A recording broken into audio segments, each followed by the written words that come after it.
fariseri fariseri yakuna bitwembu Mais le mouvement avait occupé pendant quelques jours. Il avait déposé les armes sans avoir de s'installer. Après ibuka za nzozi warota gukorera ahantu heza utuye mu nzu nziza y'amakara abengerana ryari hishukirwa rikumenyesha ko muri African Global Construction Limited tugufitiye amakara akorwa n'uruganda rwa Millennium Tiles Uganda. Niba uri kubaka cyangwa ukaba uri kuvugurura inzu yawe dusange muri African Global Construction tuguha amakara afite ubwiza mu mabengeza ateye ubwuzu kandi mu moko atandukanye. Tubafitiye kandi rangete zikorwa n'uruganda rwa Kigali Plastic Limited. Wadusanga aho dukorera mu Gakiro ka Gisozi mu nyubako ya Golden Plaza iri ruhande rwa Twiga Plaza. Wanaduhamagara kuri telefone 0788309274 no kuri 0788357073 cyangwa kuri 0788815596. benshi cyane ku buryo bukabije aba basore n'inkumi bagiye mu gisirikare cya 23 ntabwo bari hasi y'ibihumbi byinshi ibihumbi bitari hasi ya bitandatu hano birimo gusa ntabwo ariko bose bazaga mu gisirikare nabona ababyeyi babo ababyeyi bari ku ruhande rumwe urubyiruko mwana yo mu ijuru cisaka rero izi ngabo ntabwo uzazishyira izi ngabo ni nyinshi cyane bambaye urugamba abantu nabo bazasaca isekedi.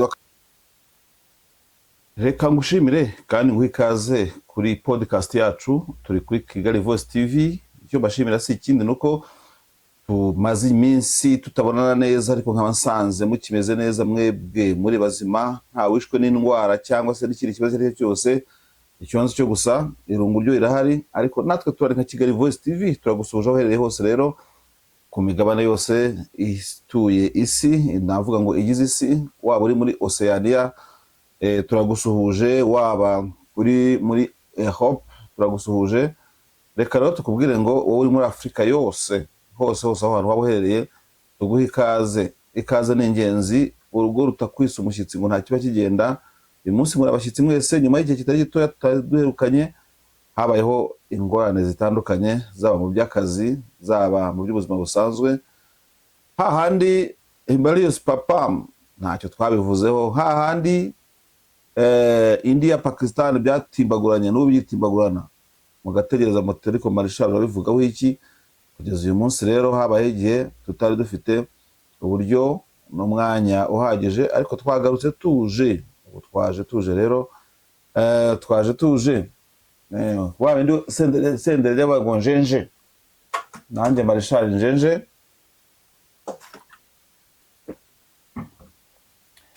nta kintu gikumburwa nka mikoro nta kintu gikumburwa nka audience ibidukurikira ahiri hose buriya mukumbura makuru nako twabakumbura twese aho merere hose weekend nza kuri umwe wese rero kuri Kigali Voice TV twatuje kuri podcast tukugezaho amakuru atandukanye abari mu ngingo zibanda kuri politique ndetse zikibanda ku mutekano na diplomasi. Urumva rero ntabwo turi bure kujya kureba kujagajaga muri stand AC ngo tubiri kuntu hameze ntabwo biri butubuze kandi kujagajaga muri iyo Asie meridionale cyangwa se iriya subcontinent muri kiriya gice giherereyemo India na Pakistan kugira ngo tubabwire ngo iby'imirwano yabo bigeze hehe kandi turagerageza no kureba niba nta makuru yaba acaracara hano mu karere k'ibiyaga bigari cyane cyane kijya kwishera ku rugo ushobora no kuza kureba hano mu Rwanda niba nta makuru ahari kugira ngo tubashe nyamuna kubabwira uko ibintu bizaba bimeze. Ngayo nguko hano hariho umuntu mpereyeho tubanza no guhera ku mbuga nkoranyambaga tureba ibintu bihari. Umufaransa ngira ngo witwa Jean-François Rodrian uyu mugabo rero akaba afite amatiku menshi cyane ku mbuga nkoranyambaga nimbyita amatiku ubyumve kubera yuko nyine ubwo nibyo yiyemeje. Ndabona arimo kwandika ibintu bitandukanye biri controversial cyangwa se bitavuga neza ukuri kose ku mateka yacu hano mu Rwanda. arimo kuvuga yuko ngo arimo kuvuga ko ngo hano mu karere k'ibiyaga bigari ngo habaye amateka y'intambara, ariko we agafata abari muri revolution barwanya izo ntambara, akavuga ko aribo ntandaro y'ibibazo byabaye mu karere k'ibiyaga bigari ndetse kugera kuri jenoside yakorewe Abatutsi. Bahise rero bamusubiza, baramutuka we, baramubwira bati we vuga uvuye aho ngaho, ndabona abitwa ba Karangwa se wase bamubwira ati wowe ibyo uvuga ni amafuti gusa. Baramubwira ati ibyo uvuga ni amafuti, uzanye amacakubiri ku mbuga nkoranyambaga. Bamubwiye baramusubiza, ubu ngubu sinzi niba haherereye atarimo guhumeka insigane. Sinzi impamvu ubona ko muri ibi bihe turimo Afurika, abanyaburayi bamwe bashaka kugarura ikintu kimeze nka colonialism, bashaka kongera kubiba amacakubiri, cyane cyane ashingiye ku cyo bitaga divide and rule. Mu by'ukuri uyu Mufaransa ashishikajwe n'iki ku mateka y'u Rwanda, ko bafite amateka yabacanze mu Bufaransa, yagiye ku mateka y'iwabo. Uyu mugabo rero Jean-François Rodrian buriya ashobora kuba atabuze abamuha amafaranga kugira ngo aze nawe gukora propaganda mu biyaga bigari, ariko byagenda kose ubu twamenye gusoma, twamenye kugira critical thinking ku buryo ikintu ushobora kuzana natwe dushobora kubwira tuti ibyo ntabwo ari byo, na cyane ko hari abibwira ko abanyafurika badafite sense yo gusensinga ibyo abangaba bavuga, tukaba twabihinyuza cyangwa se tukabirwanya. Turwanye rero abarika amateka yacu ku mbuga nkoranyambaga, kuko duha twisabwa n'abayobozi batandukanye tubabwire ko ibyo bidashoboka kandi ko tutazabyemera. Umuntu nk'uyu nguyu kandi inzego zibishinzwe zo ku rwego rwo hejuru, cyane cyane abadiplomate, bajye bamuhagurukira. Twabonye mu minsi itambutse icyo ubucamanza bwakoreye uriya Onana, nawe wajyaga ugira amagambo y'amacakubiri n'inzandiko yakunze kwandika. Nyambwira rero abankurikirana ku mbuga nkoranyambaga, haba mu podcast no ku biganiro no ku channels dukorana ku biganiro bitandukanye, uko byagenda kose igihugu kiba kigomba guhagurukira ibi ngibi. Umuturage agahaguruka yego nkanjye nk'undi wese, nka se wase nkuko urimo gusubiza n'abandi batandukanye, ariko bakagira urwego rukurikirana abantu batuba amateka uko byagenda kose, cyangwa se bagafatirwa ibyemezo. Sinzi impamvu rwose ibihugu bya Afurika bidafatira ibyemezo les individus ubwazo bwite. Ugasanga umuntu nka Onana arinze acirwa urubanza, igihugu kitaramufataho umwanzuro uwo ari wo wose. Imyanzuro muri diplomasi iba myinshi, kumwamagana byo nk'abangaba bibaho, ariko sigiyeho gutanga uburyo cy'igihugu cyakwanzura kuko gihe bagitekereza, ariko umuntu agahabwa kato n'igihugu, inzego z'ubutabera zikabona kumucakira cyangwa zikabireka. Ariko hari intambwe yatewe kugira ngo n'indi niraterwa bitazatuma umuntu yidegembya uko abonye kose. Umuntu nk'uwo umushyiraho ibihano, harimo n'ibyo kudakandagiza ikirenge mu gihugu cyanyu. None se igihe azakenera indege agiye nko mu Buhinde akaba azi ko bukore escale mu Rwanda, ntibizamutinza we akamubwira ariko kuki nijwe n'urugendo nta mabi nkora. Aba ba Jean-François Rodrian rero n'abandi bagoreka amateka ubona bashishikariye gusebya Afurika n'ibihugu byayo, ibihugu byacu nabyo byabyihagararaho bifatira imyanzuro. Ko mbona ariko imyanzuro idahwitse bayifatira abategetsi bacu ba Afurika, abategetsi bacu ba Afurika batinya iki? Ngayo nguko rero nibyo ngibyo nakwivugira nk'abantu mwe, nkababwira nti nibyo nanishatse kuvuga mu gihugu cyacu. Ndi nkuru igaruka ku binyamakuru bitandukanye, nirekurwa ry'uwari meya w'akarere ka Nyanza ngo nyuma yo guhabwa imbabazi n'umudamu we, akavuga ati rwose mundekurire ihogoza ryanjye agaruke ariko ntazongere. Niko mbitekereje, si urwandiko rwanditse rwamuhaye imbabazi cyangwa se uko bishushanije, which is good. Ni byiza ko iyo abantu bafite amakimbirane badakomeza guhambirana. Amakimbirane no guhambirana ntabwo ari byo. Niba hari icyo wari meya Hazime Ntazinda yabonye nk'isomo mu byamubayeho, ubwo kizamubyarira umusaruro azagikoresha mu gutaha. Ikindi burya tukwiye no kumva nuko kesi nk'izi ngizi ziba ziremereye, haba ku buzima bwite bwa muntu, uregwa n'urega, kandi bagifitanye uko byagenda kose icyo bashobora guhuriraho mu buryo bumwe cyangwa ubundi. Bahuriye no kuba ari Abanyarwanda, ibyo nacyo kirahagije, n'ibindi ariko bitandukanye. Nuko nta mvura igwa ntihite, nicyo kintu abantu bagomba kwitoza no kumenya. burya ikintu cyose meya bakimara kumwambika amapingo naba abapolisi bari bamukikije, birashoboka ko mu ntekerezo ze yumvaga ibintu birangiye. Ashobora kuba hari n'urubanza maybe yiciraga ku giti cye akavuga ati baranjyanye barantwaye dore baranjyanye, akagenda avuga atyo, akumva atakaje byose, akumva ubuzima bwe buragiye. Ni ikintu gikomeye ku muntu wabaye meya, abibona nk'ikimwaro, na cyane cyane kuri kesi nk'izi ngizi umuntu yavuga ko zitaba ziremereye cyane, no kutaremera kwazo urebe ko ziba zinarangiye nta n'ibirenze. Mu by'ukuri ntabwo bari ryo herezo ry'urugendo. Meya ahura n'ikibazo nk'iki, umuntu mu rugo rwe, umumama cyangwa umupapa ashobora guhura n'ikibazo iki n'iki, umwana wiga ashobora guhura n'ikibazo cya eshek, cyangwa se akagira mbega ama eshek menshi mu manota, ariko agatsindwa mu gihembwe cya mbere, cya kabiri, cya gatatu, akagikubita akabanikira, akaba n'uwa mbere mu bizaba bisoza umwaka. Never give up. Nigeze kuganira n'umugabo umwe muramuzi muri entertainment bita Cobra Cadillac, nakoraga ku kinyamakuru igihe.com mu 2018 ngira ngo mu interview icyo gihe, mubaza uko nyine imikorere ye nyuma yo gushya kwa Cadillac, ibyo akora ni ibiki. Yari afite ahantu muri Kokobin akorera, ndetse n'ahantu hari abana bakinisha imyidagaduro ku Kacyiru n'ibindi byinshi. Cobra n'umuntu mugari utavuga mu kanya gato nk'aka ngaka, ariko si ubwa mbere mvuze ijambo kuri kamera. Noneho arambwira ati burya rero Marshal, ati ikintu kitajya kiba kizima ku muntu w'umugabo ni ukwimyoza iyo uhuye n'ikibazo. Ati muko mu kwimyoza havamo byinshi, wakwimyoza ugatekereza nabi, wakwimyoza ukavuga ibidakwiye, wakwimyoza ugatsikira nawe ubwawe ku buryo ukongera guhaguruka bizagutera ikibazo. Atariko ahita wagira ati twarimo tunywa ikawa rwose, kuko Ben Cobra yankoreye ikawa, atereka nyigukorere jewe ubwanjye, abuza abakozi be gukora ikawa, atereka nyikorere Marshal. Ni umugabo nyine uyo kwakiriye ubona ko abijyamo wese akaba yagutekera, yakugira gute, mukaganira ari urimo kubikora, arakuzana wese Cobra uriya mureba akakugira neza ukuntu. Atariko ati buriya nzubaka Cadillac y'igitangaza, ati Cadillac nshya rwose Marshal ndayigukumbuje. Ntabwo mfite amakuru ahagije, ariko birashoboka ko atanicaye ubusa, kuko icyo gikorwa yaba kirimo, yaba ari Cadillac nshya, yaba izindi business. Nzongera kumushaka muri iyi minsi mubaze aho niyo Cadillac igeze. Hari abo tuye tuganira bakambwira nyamara kuri Sun City ruguriya ujya Norvege hari inzu y'akataraboneka imeze nka White House, ngo nibyo harimo gutegura. Ntabwo ndishoka ari byo, bibaye byo byaba ari akarusho, atari kuzabiri ifite itandukaniro. Just abantu ntibakagivinga up.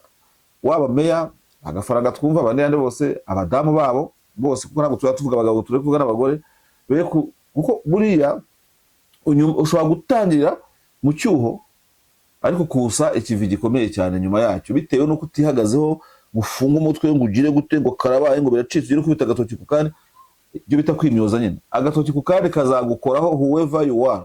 Ucitse ikibazo gikomeye, ukajya gufata ikibazo cyane gikomeye cyoroshye, ukajya gufata nk'akariro kare kamaze kunyenyeretsa kanya na kazima, ugasuka abana amavuta akongera akagurumana. Ntibishoboka. Kubyo twumvise mu muryango nk'uyu mugabo Yarazime n'urugero, n'abandi bose batandukanye bafite ibibazo, bashobora kubakirwaho urukundo rw'igifute rukomeye cyane, ubuhamya bw'ubufamiye bukaba ubuhamya bwubaka indi miryango yahuye n'ibigeragezo bikomeye. It is not easy. Ntabwo byoroshye.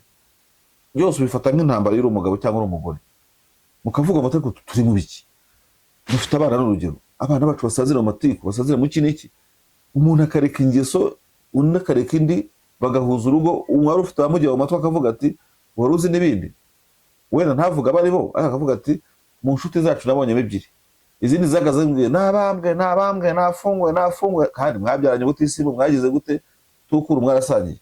Atariko nasigaranye n'andi bavuga ati sabira imbabazi umugabo, cyangwa se nawe nagaruka ziguhe, kuko nawe buri abavanyemo intimba.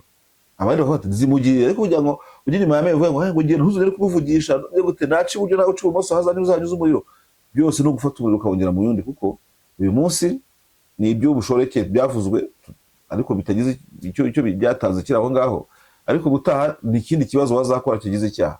So mu biganiro byacu tugomba gutanga n'inama kugira ngo abantu bumve ko nta hantu wagera habi utashobora kuratrapa ubuzima ugakora hattrapage y'ubuzima bwawe kandi bugakomera bukajya imbere, kandi nta naho wanagera kugira ngo icyobo werekezagamo wowe kukivamo, ariko biragatsindwa kuba aho hose habi wahavana ijinyuri wikomeje wabaye igitangaza.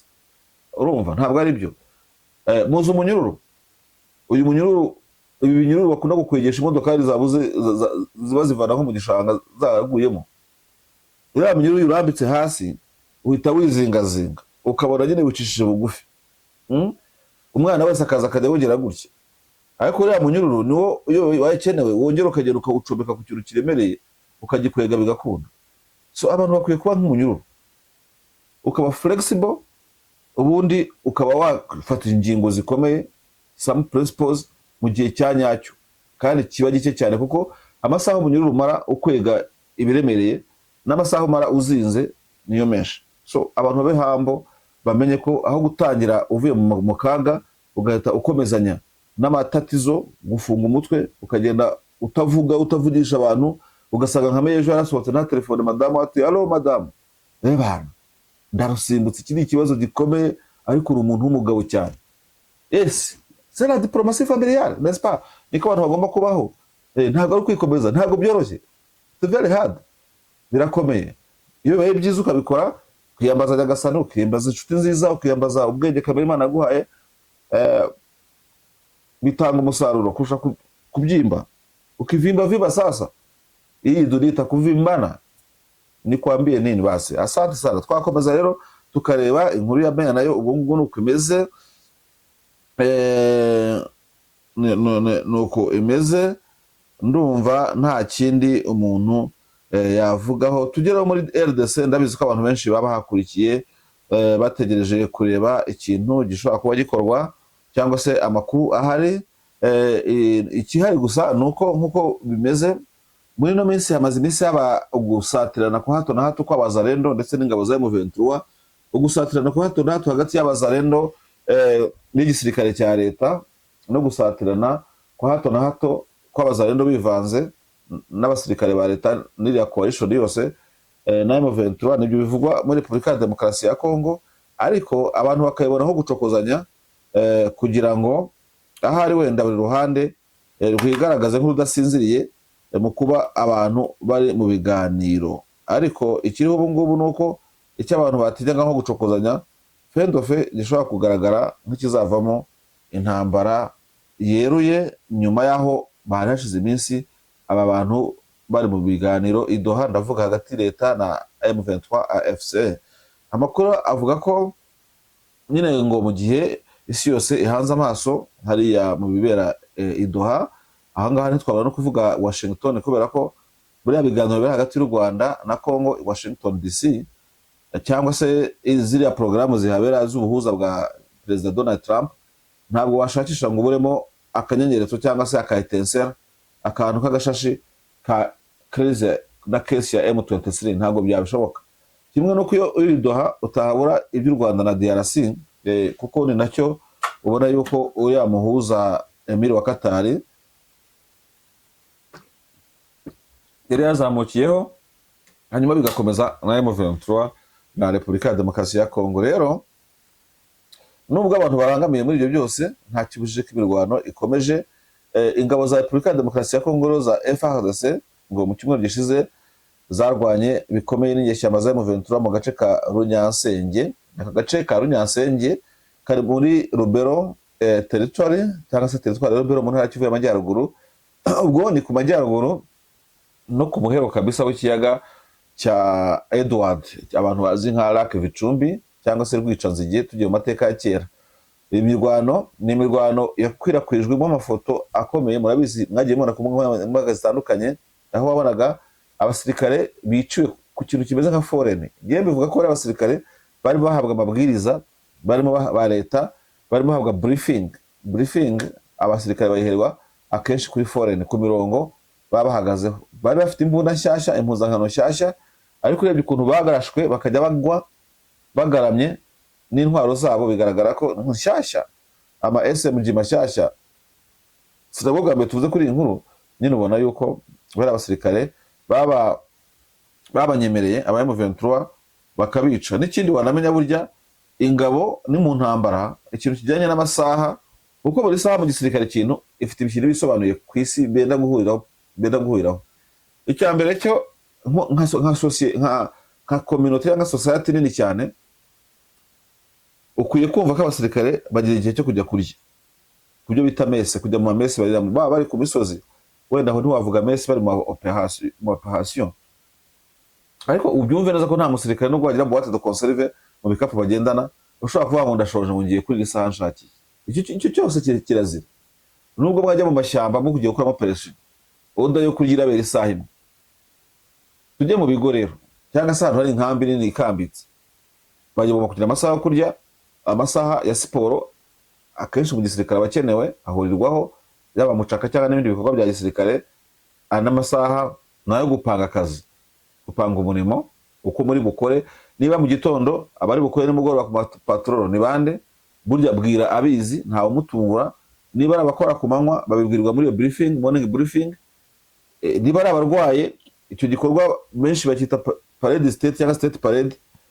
Ayo magambo ko abiri azagira umuntu yanuruganiza, amagambo yitiranwa ariko iyo yacuritse ngasobanura ibintu bitandukanye, urumva maze no gusaza. Icyo gikorwa rero bita parade state cyangwa state parade kibaho mu gitondo, kikamenya ninde urwaye, ninde wakomeretse, ninde ufite ushaka ikibaringa kijyemo, ninde wakivuyemo se atashye, kuko urumva ni imibare bigomba guhuzwa kandi gahuzwa na activities z'uwo munsi.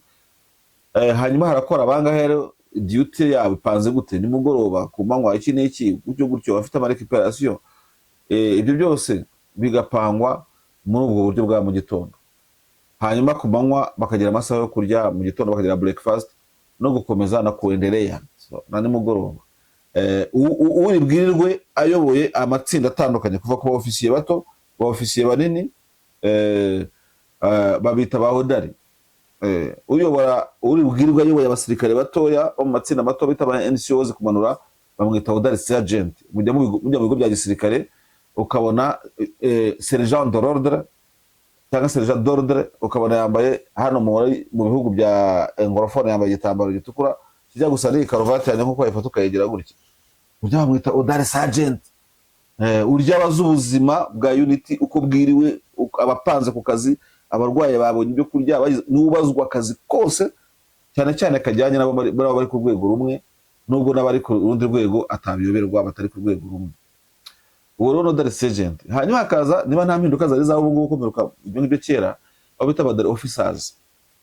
Hodari officers rero we ngira ngo nta kintu yambara kira abofisiye abantu babubashywe, ariko abari aho n'icyombo na communication yose, akantu kose kaba, niba hari supply iri bukorwe, amakamyo ari buzana ibikoresho, ari gusohora ibindi, agomba kuba bizi byose, amabanga yose aba yikoreye ku gahanga.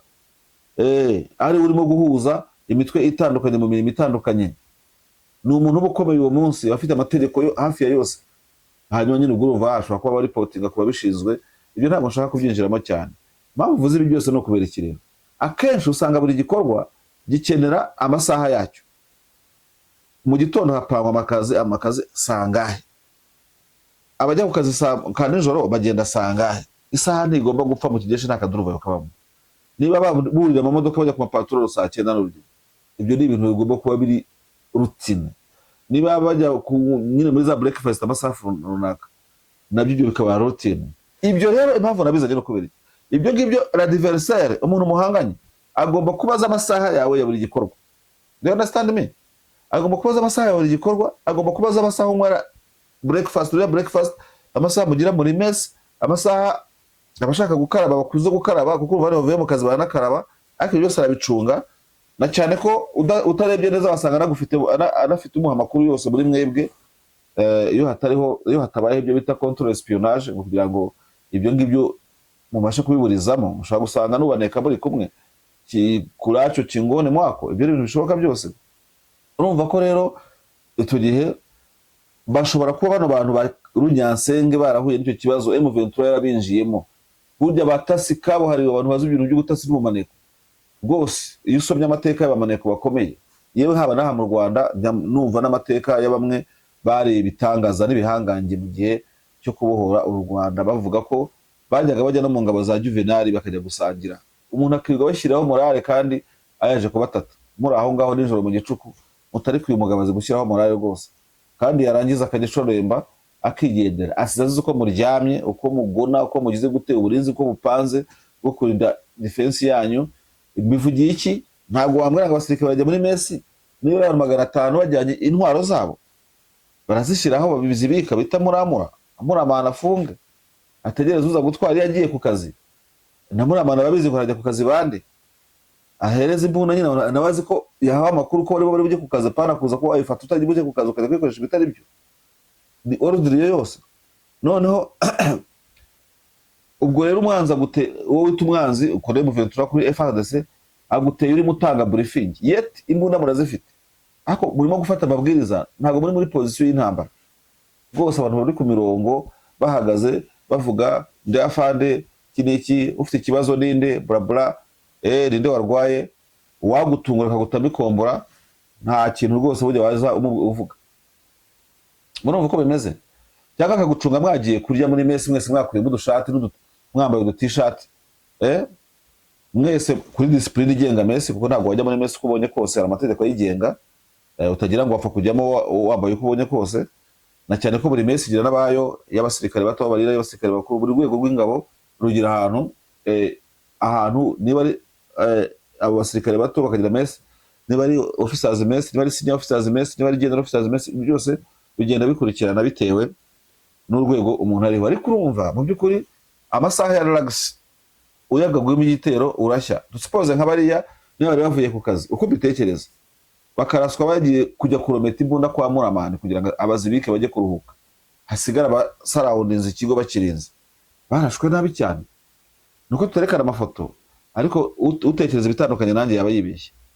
Nta kuntu warasa abantu ubona n'ubundi uko barashwe bari ku mirongo bameze kuko ariko bari bahagaze, snipers bakajya bakudwinga rimwe badwinga undi.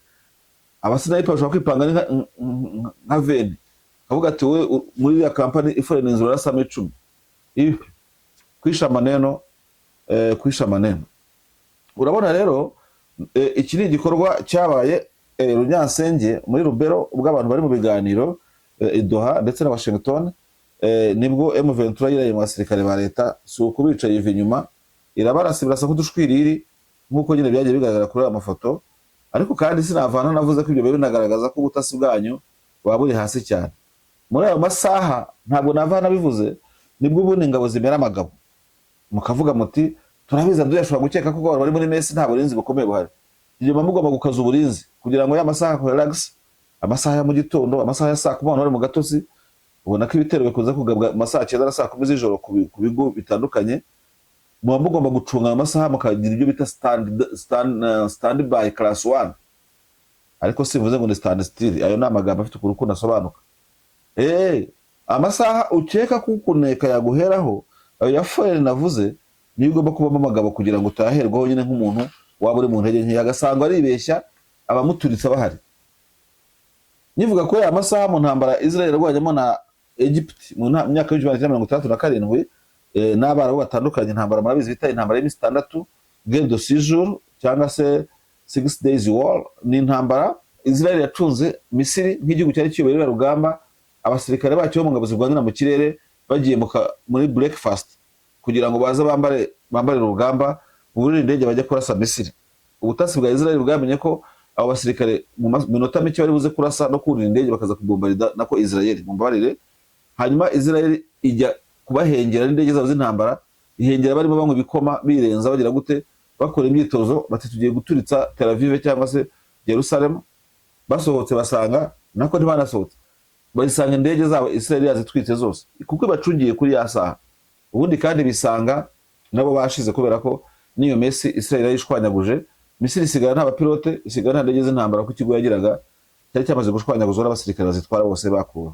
So urumva intambara nayo mayeri yose ntabwo tuba tubigisha iby'intambara, ariko tuba tubabwira ngo M23 buri akaraga koryo yakageje gute. Kuko umuntu arakubwira ngo sometimes ngo inyeshyamba zisha abasirikare ba leta 200 kubyemera biragoha, ariko burya none birashoboka bitewe naho babarasiye, bitewe naho babategeye, bitewe naho nyine babasanze muriya mu mamesi mwakuye amashati barabarimbura, babasanze muri ku mirongo mwitegura kujya mu gikorwa ariko mukiri kuri ya mirongo yegeranye mutaratsimbura.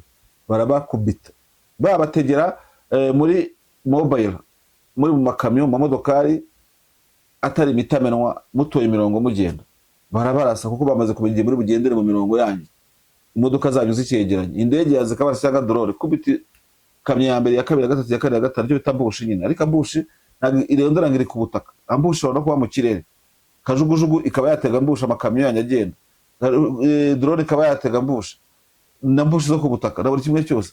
So ni nayo mpamvu burya ibikorwa bya gisirikare biba mu cyo bita full concealment. Concealment ni ibanga, wowe mu gisivile bango ibanga ni secret, mu gisirikare bwa concealment.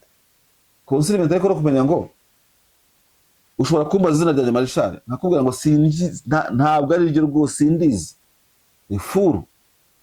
None so nazina ntabyo nzi, impuwe entre kama jeje, urumva ariko mwebwe ibanga ngo nijya babiri, ibintu bizwi nano byabaye ibanga.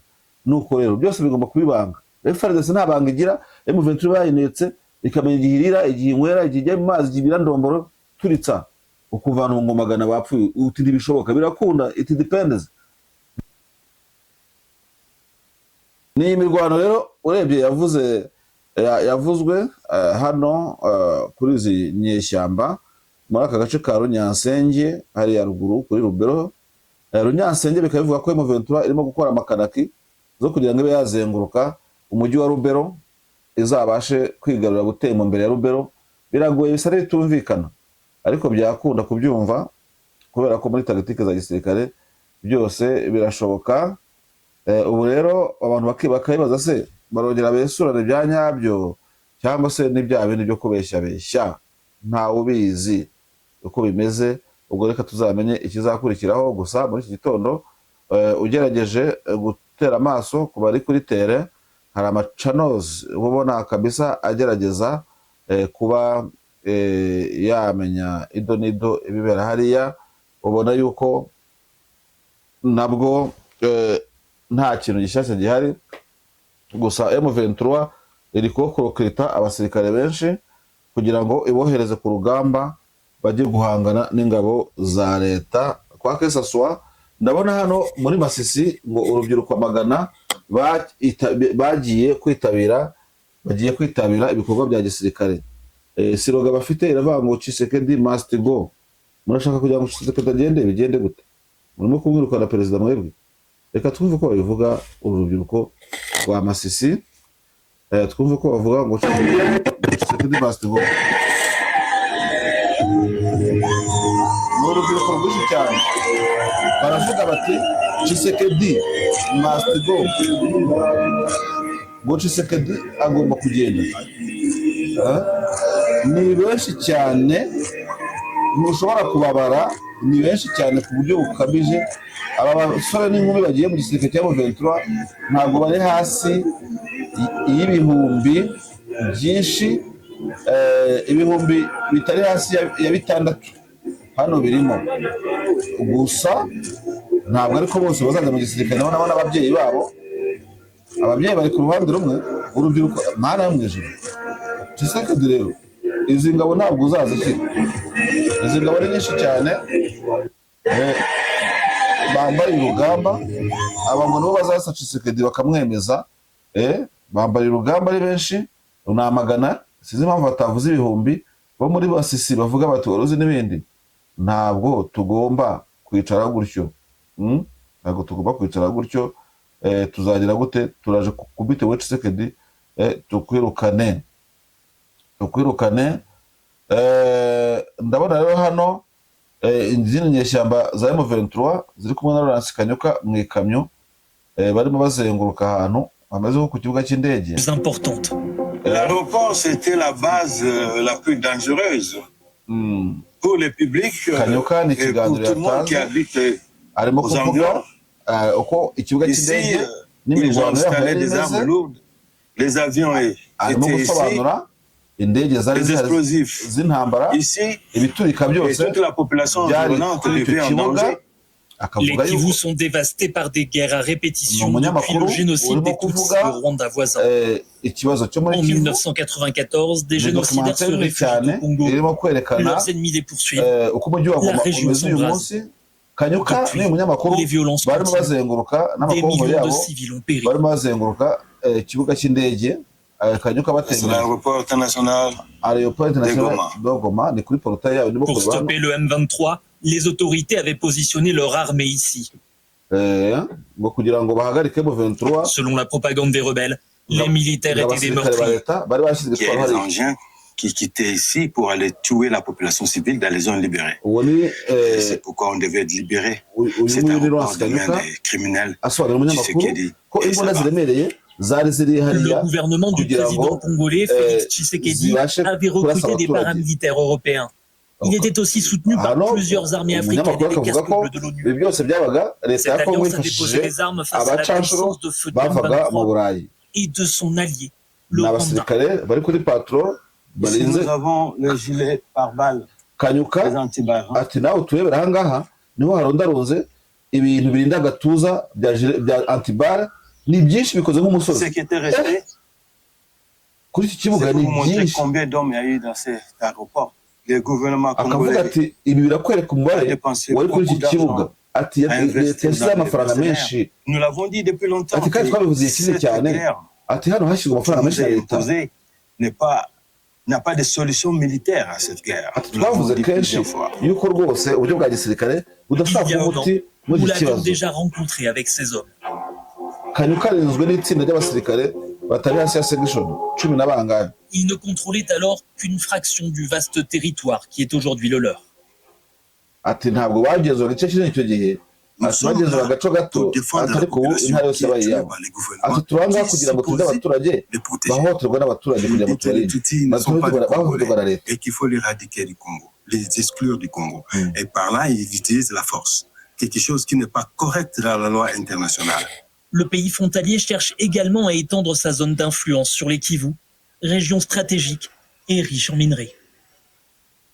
Ati gusa ibihugu bituranye n'ahantu muri Congo ati bigerageza gukoresha imbaraga zabyo kugira ngo bigenzure ibera muri basaza bwa Congo. En janvier 2025, les rebelles prennent la ville en quelques jours. Ati mu gihe cyakurikiyeho inyeshyamba zigaruye umujyi. Paradent dans les rues et tentent de faire bonne figure.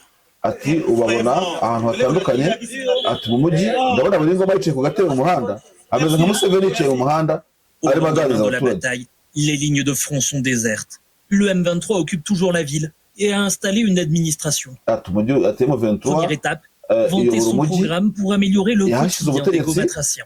ndetse n'uburyo bwo gutunganya isuku mu mujyi wa Goma. Uyu wabita Julien Katembo Ndaliyene akaba ari meya w'umujyi wa Goma akaba ari membre ya M23 n'umurimo kumva que nous devons rendre la ville de Goma très propre avant. Ati tugomba gufata umujyi wa Goma tugaha isuku irambuye kurusha uko wahoze. Il est devenu rebelle en 2009. Depuis, il a gravi les échelons du M23 jusqu'à être propulsé à la tête de 2 millions d'habitants.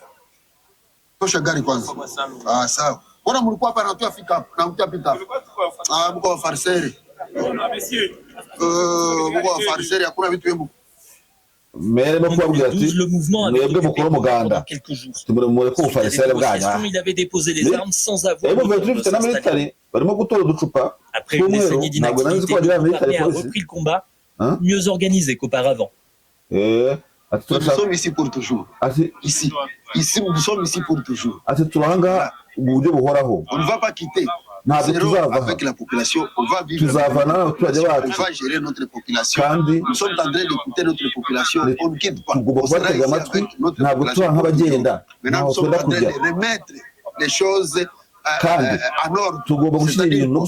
Notre objectif, c'est restaurer la dignité du Congo comme État et la dignité du peuple congolais. Ils disent désormais lutter contre les défaillances de l'État congolais. Ikiri kiganiro Julien Katembo meya wa mji. Polisi ya zamani kazi yake ilikuwa kuiba raia. Lakini nyie kazi yenu ni kumetenir ordre public, kuweka usawa kwa barabara. Uyu nguyu kutumikia raia. Arimo kubwira amabwiriza umupolisi w'umuhanda. Ati ndi meya. Ati polisi ya kera yibaga abaturage. Atari ku bungu mwitandukanye n'isura isa ya polisi ya kera. Polisi muri saruti. Parce que ce sont les policiers qui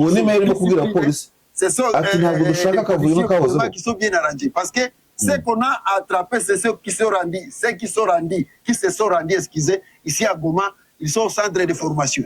pour laver la tête, pour qu'il soit discipliné comme c'est comme ça.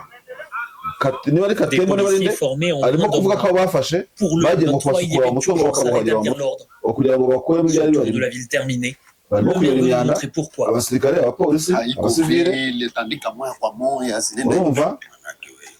Voilà. Comme ça. Après les combats, il fallait débarrasser la ville des fusils.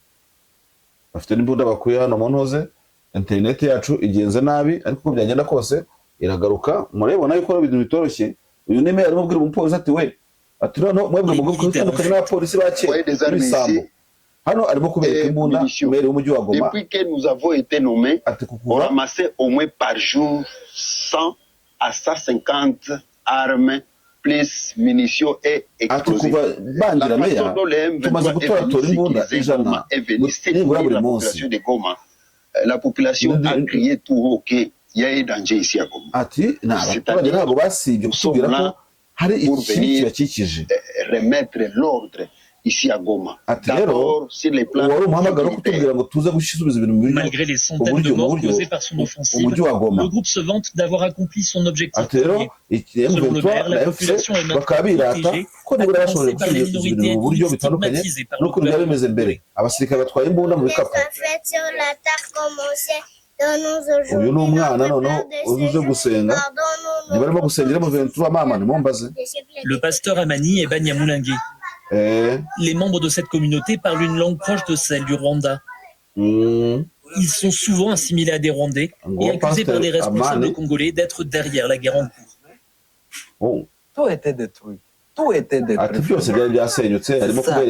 En 2022, sa paroisse a été la cible de manifestations anti-Rwanda. mbere yuko Goma ifatwa uramwita Pastor Amani Mucyo Barnabe, pasteur w'Abanyamulenge. On a demandé les secours sur les officiers, les policiers, ils n'ont pas rien réagi. C'est ça la base des mêmes conflits qui existent dans notre pays. En nous classant d'être des Rwandais, qu'ils soient les changements de régime, qu'ils soient les mêmes régimes, les régimes qui vont nous apporter la paix, nous autres, nous allons éclamer. Selon l'ONU, la résurgence du M23 il y a 4 ans a déclenché une vague de haine qui touche les rwandophones. Avant, le pasteur n'avait jamais été victime de violence. Avec beaucoup de notre communauté, même d'autres communautés sont ici. Nous vivons dans la paix. Il n'y a pas de problème. Oui, nous avons de bons voisins. Oui. Et notre communauté aussi sont sont bons envers eux. Aujourd'hui, l'église est en pleine reconstruction, mais peut déjà accueillir des fidèles. Les croyants de 3 paroisses Banyamulenge se réunissent pour la première fois depuis l'offensive du M23. Vraiment, c'est un changement très positif. C'est pas que nous sommes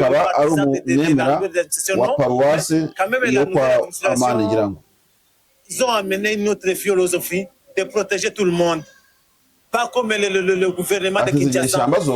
zazanye imitekerereze yo kurinda buri wese nta macakubiri. Barasirimbye rero muri ino video y'iminota 10 n'ingahe na Pastor Amani kuko mubonye mu rusengero yarakodesheje barahumirije barasirimbye. Nous avons payé Dieu en nous remerciant parce qu'il nous a protégés de très beaux moments parce que nous sommes là maintenant.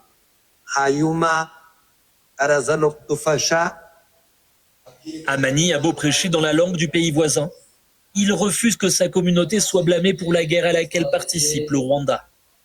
Le pasteur aimerait tourner la page des dernières années difficiles. Nous catégorisons, mais nous sommes des Congolais, tant que d'autres, et nous aimons notre pays, le Congo, nous aimons tous les Congolais. Nous sommes fiers ça fait des jours que nous quittons dans la guerre, mais à rapport au fait qu'on voit vraiment, il y a les changements, et l'État va devenir normal.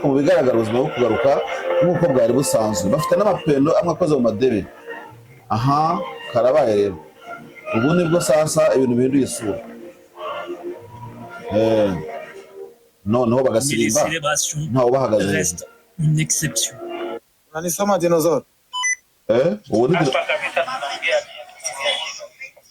Mwata wewe mimi nakupata. Sasa nishapata wengine depuni niliwatafutia. Mkubwa legeze tu kwa mimi nasikia na wengine walichomoka leo kwa kwenda kule ngamo. L'administration précédente avait nommé des chefs d'avenue responsables de l'ordre dans leur quartier. Après les avoir formés à son idéologie, le M23 utilise cette hiérarchie pour tenter de rétablir un semblant de sécurité. La nuit tombée, François commence son travail à la tête d'une milice citoyenne. Quelquefois, on peut recevoir des alertes, quelqu'un qui vous appelle et vous dit non, moi de ce côté, je suis attaqué, des choses pareilles. Dans mon avenue, il y a des gangs, tout ça. Et on cherche comment appeler la police ou bien les agents de M23. Chaque soir, ces pères de famille se rejoignent pour patrouiller. Bonsoir, Vendée Rapide. Bonsoir. Est-ce que tu comprends que c'est ma tuzunguru que je suis à côté de Mani quartier? Toute personne ou véhicule suspect est fouillé. Fallait qu'on vérifie. Il peut avoir une arme. Chef de quartier à jouer. Chef de Mapendo. Leur méthode, repérer ce qu'ils ne connaissent pas, automatiquement présumer. Les nouvelles autorités nous ont encore encouragé que nous devons faire du sacrifice pour nous libérer contre vraiment ces valeurs. L'argent n'y circule plus. Le gouvernement congolais empêche l'ouverture des banques. Interrogé, le chef d'avenue ne sait pas quoi répondre aux civils. Parce que nous sommes habitués à des régimes comme ça. À l'époque de Mobutu, nous étions, Laurent Désiré Kabila, nous étions, Kabila fils, même dans la rébellion, on est toujours là. Le gouvernement peut sortir, d'autres arrivent, on est là. On va le constater lorsque on fait des balances, voir comment ces régimes vont nous traiter par rapport au régime de passé. Mais cette expérience a un prix.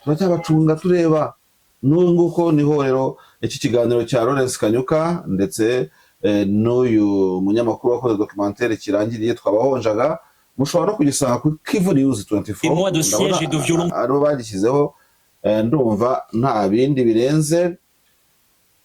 Hanyuma ibindi bisanzwe mwamwumvise ibyo bimaze n'umunsi nabyo nibyo abinjizwa mu nyeshyamba za M23. M23 rero yarokereza abasirikare muri Sud Kivu bamaze kuba benshi kabisa ibarokerita kugira ngo babashe kujya muri M23 bajye gufatikanya nayo urugamba. So numva ibyo muri Congo twabari iby'intambara tureba iki n'iki akenshi nibyo umuntu yavuga. Ibuka za nzozi warota gukorera ahantu heza utuye mu nzu nziza y'amakaro abengerana. Ryari hishukirwa rikumenyesha ko muri African Global Construction Limited tugufitiye amakaro akorwa n'uruganda rwa Millennium Tiles Uganda. Niba uri kubaka cyangwa ukaba uri kuvugurura inzu yawe, dusange muri African Global Construction tuguha amakaro afite ubwiza mu mabengeza ateye ubwuzu kandi mu moko atandukanye. Tubafitiye kandi rangete zikorwa n'uruganda rwa Kigali Plastic Limited. Wadusanga aho dukorera mu Gakiro ka Gisozi mu nyubako ya Golden Plaza iri iruhande rwa Twiga Plaza. Wanaduhamagara kuri telefone 0788309274 no kuri 0788357073 cyangwa kuri 0788815595